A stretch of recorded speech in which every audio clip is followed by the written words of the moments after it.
All right, so we came in here to this system. It was shut off. Nothing was on. The GFCI fuses that are part of this system, part of the rapid shutdown, had blown. So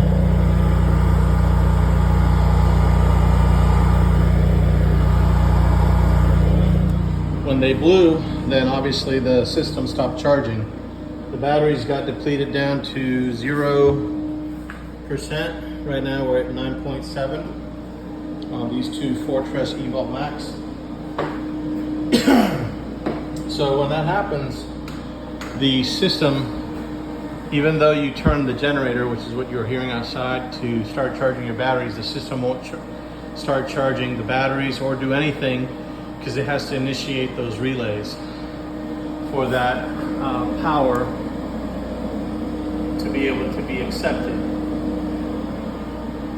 So what we ended up having to do is we just did a hard shut off on the batteries. These batteries have the BMS button here. We just held that button down for about 6 seconds till they shut off on both of them. Because once they reach 0% state of charge, they automatically disconnect. So we needed to reconnect that internal relay to allow a little bit of power to flow back. And then once that happened, the Mate 3 came back online. And then once it qualified the generator, which is right there for the G for grid, then it started to allow that power to flow back in. So right now the batteries are charging each at 91.4 amps. And like I said, they were at 0.0% SOC.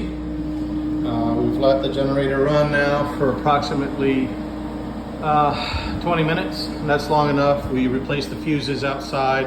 It's a bright sunny day, so we're going to go ahead and disconnect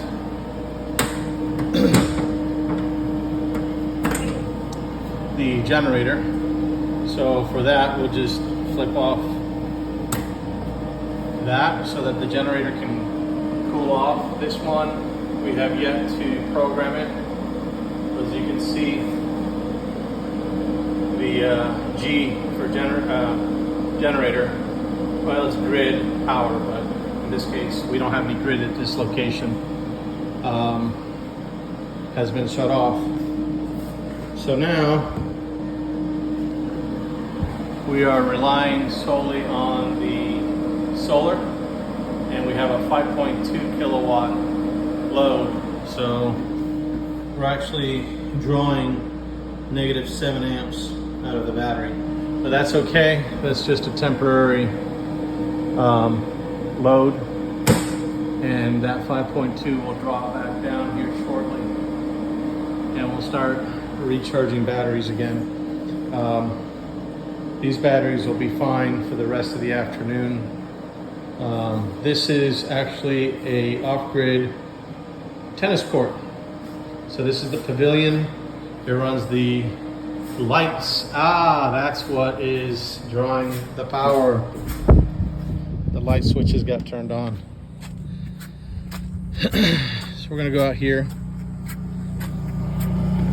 flip off the court lights.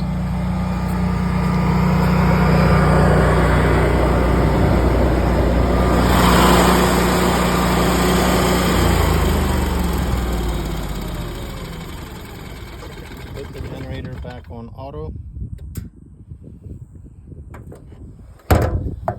And so this is where the rapid shutdown is located. Internally in here, there are 2 lines coming in right here, fuses here, and this is the rapid shutdown. So the fuses blew from too many amps. Those are 32 amp fuses. So we're going to be rewiring the solar array that's on top of the building,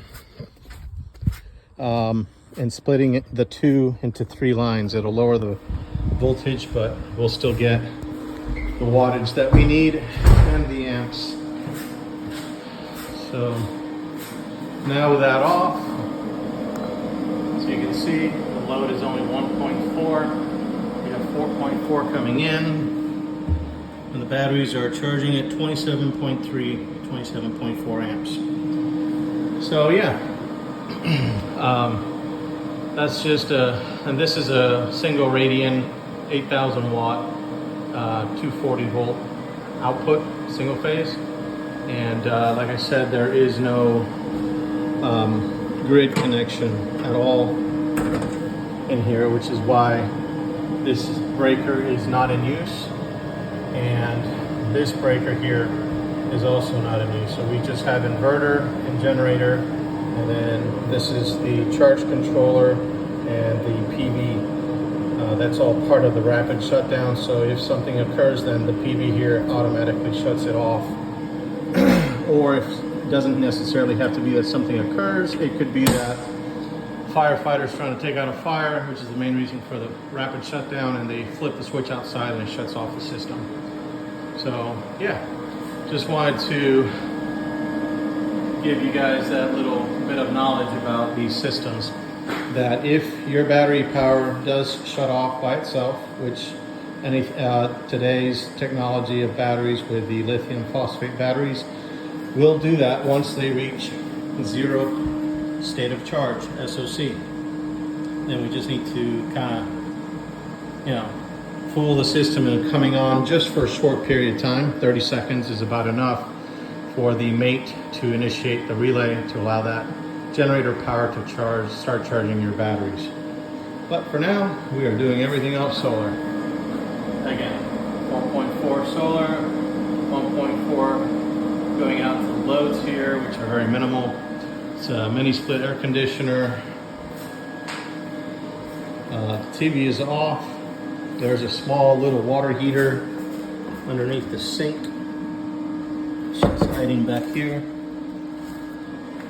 We have an ice maker, which is on. We have a mid-size refrigerator and a microwave. And then some ceiling fans and lights, which are not on at the moment. So just wanted to give you guys a little bit of knowledge on these Radian Outbacks and how to get them to come back online. All right, hopefully this was helpful. Talk to you guys later.